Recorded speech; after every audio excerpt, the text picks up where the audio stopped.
Buenos días, amigos. Por lo menos sabemos una cosa a esta altura del mes de noviembre, a comienzos de noviembre, que hay efectivamente, o estamos a punto de protagonizar, un cambio de ciclo político y económico en la Argentina. Esto lo digo más allá del nombre del candidato que triunfe en el balotaje el 22 de noviembre. Sea Daniel Scioli, sea Mauricio Macri, evidentemente lo que está definiéndose en la Argentina es una nueva era política. Ya después iremos tratando de definirla, cuáles son sus características, cuáles son sus rasgos económicos, sociales, que es un tema que rondó permanentemente la campaña electoral, pero que finalmente no se debatió en profundidad.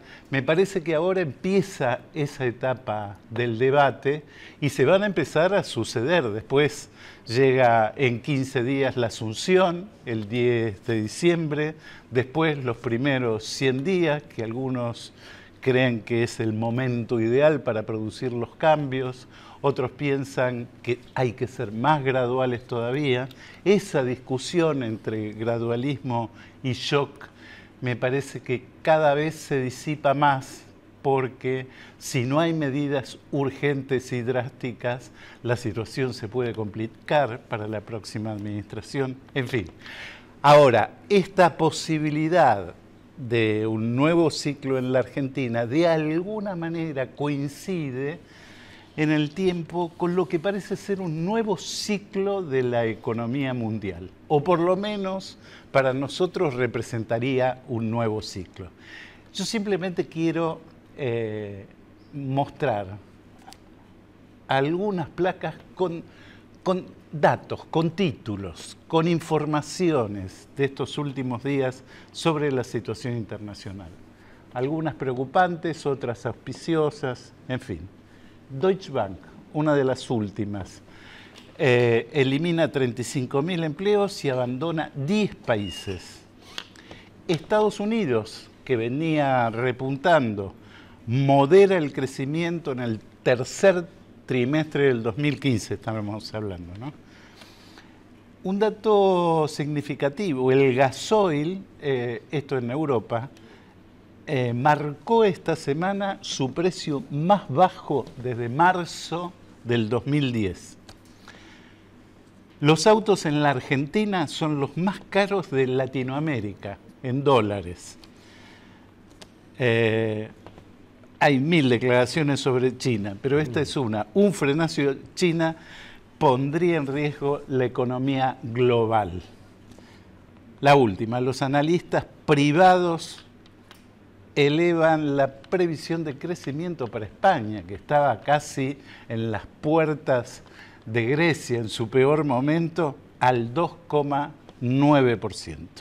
Bueno, este mix de buenas y malas noticias, de escenarios más o menos preocupantes, es lo que seguramente nos ayudará a develar Luis Palma Cané, que es nuestro invitado hoy. ¿Qué te sugieren estas cosas? Estuviste dando vueltas por Europa, por lo menos. Sí, Europa.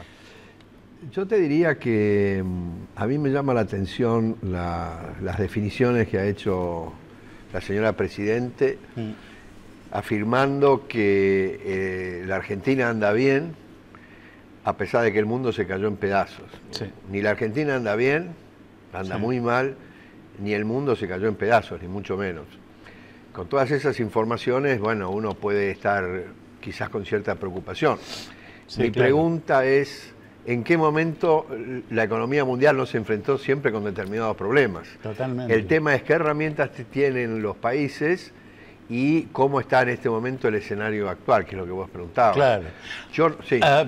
Discúlpame, No. hay una cosa que, bueno, obviamente la presidenta miente porque el mundo nunca estuvo en crisis como ella pretendía insinuar. En todo caso hubo un proceso crítico, 2007, 2008, 2009, de la economía mundial, de los países desarrollados en particular. La gran recesión. Exactamente. Que de alguna manera fue moderándose y algunos países fueron saliendo de esa situación, etc. Obviamente quedaron secuelas, que es otra cosa, porque de alguna manera entre esas secuelas está la baja de los precios internacionales de los productos que exportamos, entre otros, la revaluación del dólar, desempleo, en fin, todas estas cosas. Pero no es el final del capitalismo. Lo que quiere sugerir la presidenta es esto, una reverenda tontería que hace muchos años salió de los libros, hasta de los autores de izquierda más afamados, ¿no? Pero ese en todo caso es nuestro problema, claro, porque ahora nos ingresan menos dólares, seguramente nos atrasamos más con el tipo de cambio, porque si el dólar sigue su carrera ascendente se nos va a complicar todavía más, y además por ahí suben las tasas de interés que estaban hasta ahora al 0, 0,15, 0, qué sé yo. Lo que uno quizás debiera preguntarse es en qué situación está la economía hoy comparada con dos picos, uno positivo y uno negativo. El negativo es la gran recesión 2008-2009, que fue la crisis más grande después de la Gran Depresión de los años 30 del siglo pasado. Y la otra es el ciclo dorado 2003-2007, con la economía mundial creciendo al 5 o 6%, que volaba. El promedio de la economía mundial crece al 3%, de manera que estaba creciendo al doble, con mucha liquidez en los mercados, las commodities volando por la demanda extraordinaria que había. Y entonces el mundo hoy no está ni en la situación pésima 2008-2009, ni obviamente en el crecimiento del 6%, 5%. Hoy el mundo está creciendo al 3, 3,5%, lo cual no es malo. La Argentina evidentemente va a enfrentar las nuevas autoridades, que creo que es lo que le interesa más a la gente, qué escenario va a enfrentar el nuevo gobierno, cualquiera que fuera. Es evidente que no va a ser ni tan malo como el 2008-2009, valga la redundancia, ni tan bueno como el ciclo de oro. Pero yo te diría que a mí me preocupa muchísimo más, porque el mundo se está enderezando, después si querés podemos profundizar un poco. El Fondo Monetario solamente bajó el crecimiento del año pasado mundial del 3,6 al 3,5. Eso es lo mismo que decir que sigue a la misma tasa de crecimiento, que no es mala. Y a mí lo que es preocupante es la situación argentina, que está extremadamente debilitada, ¿no es cierto? Y entonces, obviamente, si con esa situación enfrentáramos la soja a 650, estaríamos mejor. Pero con la soja a 3,20 y los commodities, yo te diría, seguramente con una tendencia al estancamiento, no vamos a recuperar nunca más esos valores. La situación es complicada, digamos, no es tan positiva en el sector del mundo, de la economía global, tampoco es un drama, pero ¿qué pasa? La Argentina va a tener que salir a enfrentar ese escenario con una serie de desequilibrios muy, muy severos. Por empezar, tiene que empezar a reemplazar esa lluvia de dólares que llegaban en un momento, sobre todo los primeros años. Claro, pero déjame terminar esta idea, si te parece, porque mira, cualquier economía, cualquiera que fuera, puede soportar un desequilibrio. Cuando vos tenés dos desequilibrios, la situación es complicada. Cuando tenés tres o más, que es el caso de la Argentina, es muy difícil de manejar. Y la Argentina tiene muchos desequilibrios, te menciono algunos, que todo el mundo conoce. Tiene el desequilibrio del sector externo, que se abre en el cepo cambiario, en el control de cambios, la falta absoluta de reservas, porque si hacemos las cuentas bien y sacamos también los yuans, que es opinable si pueden ponerse como hoy vamos a terminar con reservas negativas. Ese es un primer desequilibrio del sector externo. Después tenés el desequilibrio fiscal, con un 8% de déficit sobre el PBI, que implica un exceso de gastos, pero que es más grave, que ese déficit se está verificando con la presión impositiva más grande de la historia argentina. Este gobierno nacional y popular lo que hizo fue aumentar de 22% a 40% la presión impositiva sobre el PBI, que es pocos países en el mundo tienen. Estados Totalmente. Unidos, por ejemplo, el gran gasto de Estados Unidos es el 22-23% del PBI. Que están aplicados sobre todo a la producción y al trabajo, ¿no? Claro, Hay que aclarar. obviamente. Además tenés una contraprestación de servicios totalmente diferentes.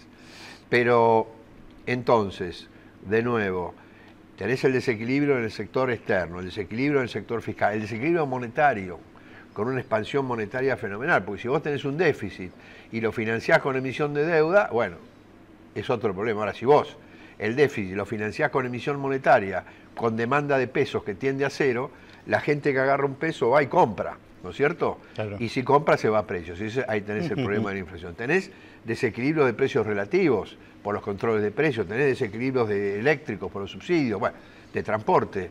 Entonces, tenés N desequilibrios, entonces es difícil encontrar una economía que enfrente una situación con tantos desequilibrios. Y sobre todo para determinar por dónde empezar. Claro. Hacemos un punto acá y seguimos porque acá están los temas con los que de alguna manera empezamos a convivir para bien o para mal después del balotaje.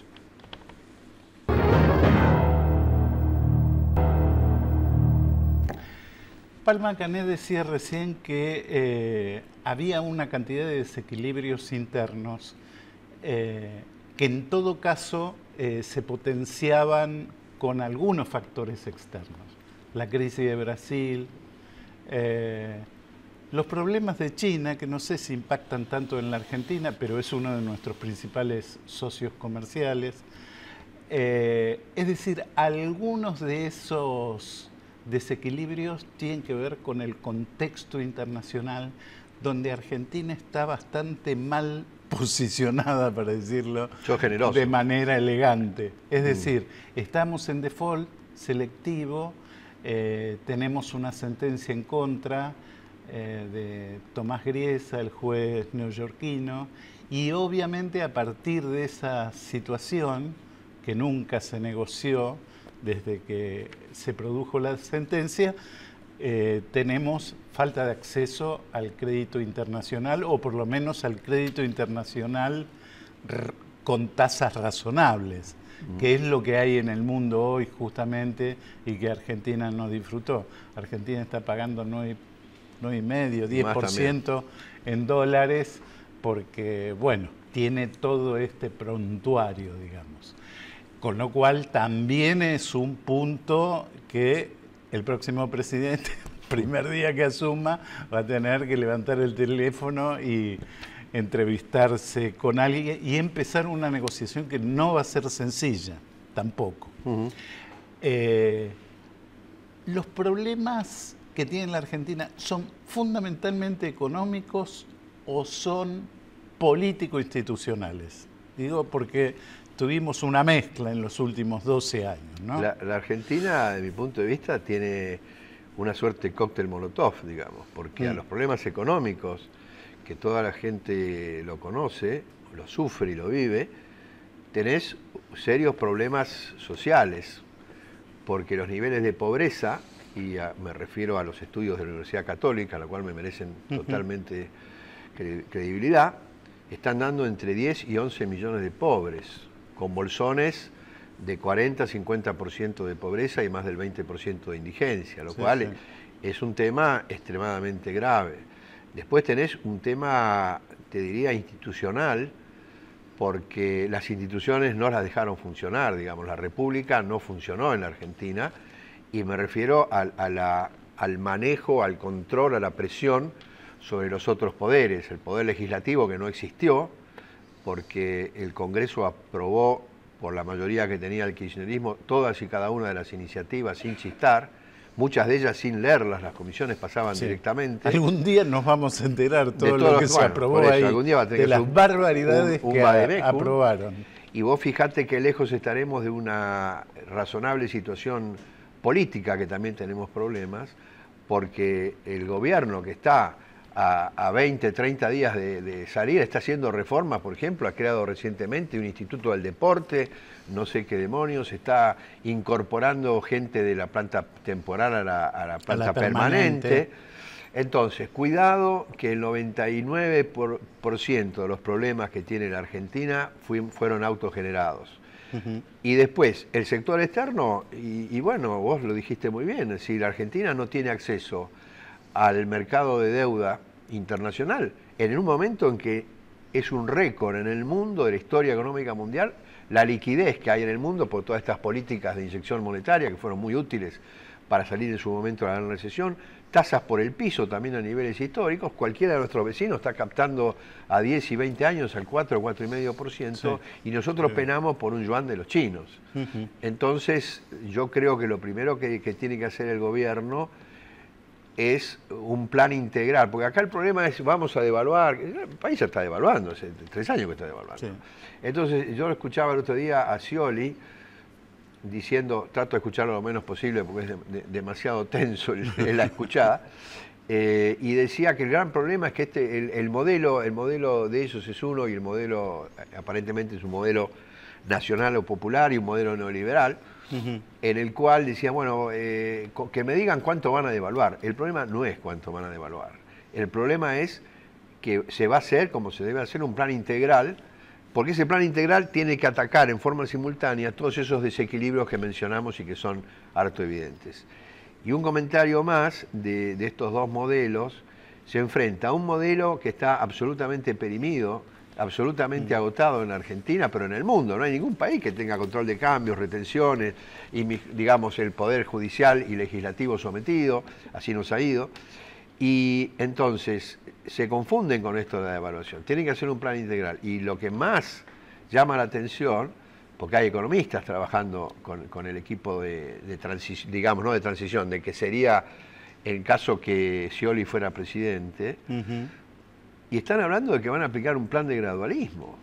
Sí. Yo te digo, José Antonio, en la historia y en la teoría económica, hablar que con una inflación, no te digo los otros desequilibrios porque no estamos todo el día, pero con un solo ejemplo, pensar que una inflación del 35% vos la podés manejar gradualmente y llegaron a decir, bueno, vamos a llegar a un dígito dentro de 4 años. Eso es un disparate, con todo respeto, porque es imposible parar la inflación de ese nivel. Si vos decís que es una del 3%, bueno, es manejable, pero el 35% no. Totalmente. Porque vos, ¿qué pasa? Haces una medida y las expectativas sobre la inflación futura te las matas. Tiene que ser un shock, digamos, no puede haber.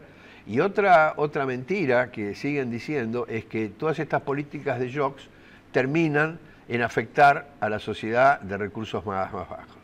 Yo lo que diría que lo está afectando a la sociedad de recursos más bajos es el alto nivel de inflación que tiene ahora y los desequilibrios que tiene. La inflación es el peor castigo. Es el peor castigo y para además, los pobres. Además también, de nuevo, ¿por qué no leen un poquito los libros que nos muerden? Claro. Y no lean los libros, vayan a ejemplos de la Argentina. Por ejemplo, si vos te acordás, la convertibilidad de Cavallo fue un shock y durante 3 años creció al 5%. Después fue un desastre. Sí, pero eso es un ejemplo de que vos podés hacer un plan integral y no provocar un desastre. El desastre lo provocás si vos tenés desequilibrios, pretendés hacerlo gradual y entonces el ajuste, que es mala palabra, es solamente el ajuste en términos de teoría, es solamente lograr volver al equilibrio de los desequilibrios que tenés. Eso sí se te complica, porque el ajuste te lo va a hacer el mercado. Digamos. Claro. Sí, a mí la verdad que esa discusión me parece bastante pueril porque también cuando devaluó Remes-Lenikov en el gobierno de Duhalde fue una brutalidad y a los pocos meses el país estaba creciendo y esa fue la herencia que recogió Kirchner, que no asumió en ningún infierno. Bueno, no venía de un pozo, ¿no? Venía de un pozo, y creciendo, obviamente, pero venía creciendo.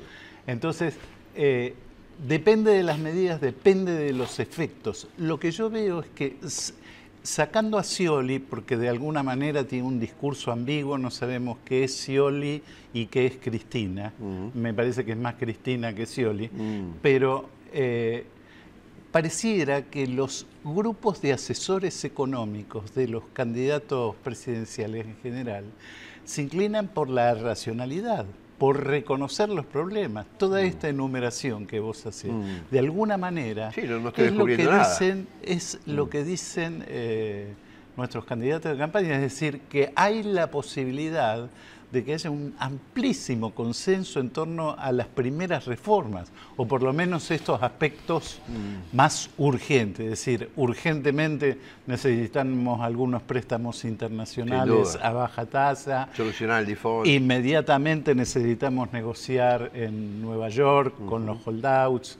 Inmediatamente necesitamos bajar la inflación a un dígito, pero en un año y medio, no en 4. Necesitamos una cantidad de normalidades que no tenemos y que deberían formar parte de ese plan integral que vos decís. Seguro. Ahora, también me pregunto, ¿hay fuerza política para ello?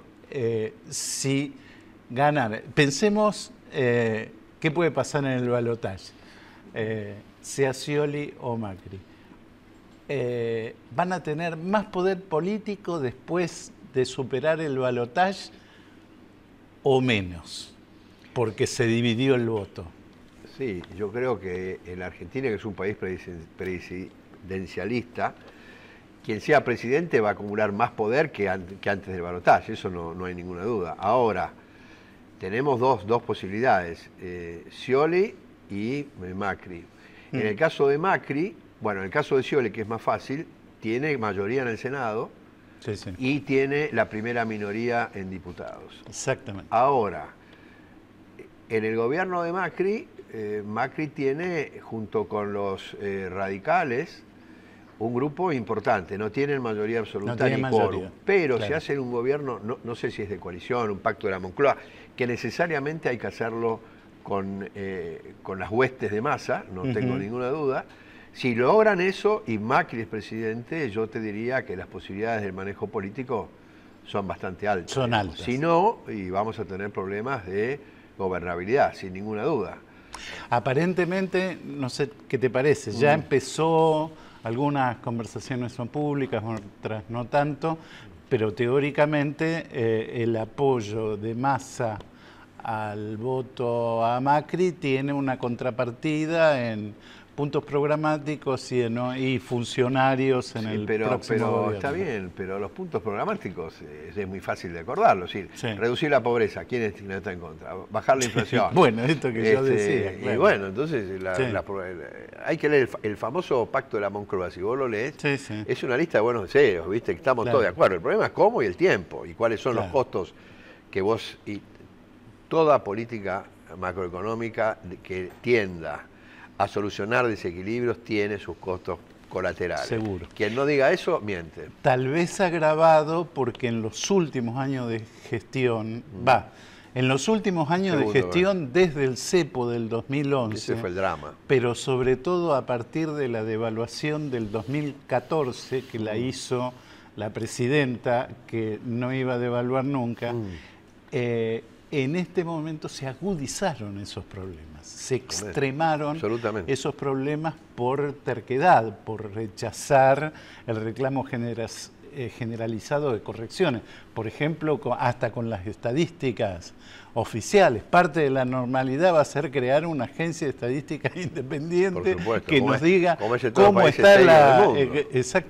que nos diga cómo está la economía, la macroeconomía, la inflación, los precios, los salarios, es decir, algo en lo que podamos confiar. Pero bueno, eso lo discutimos. Es otro tema.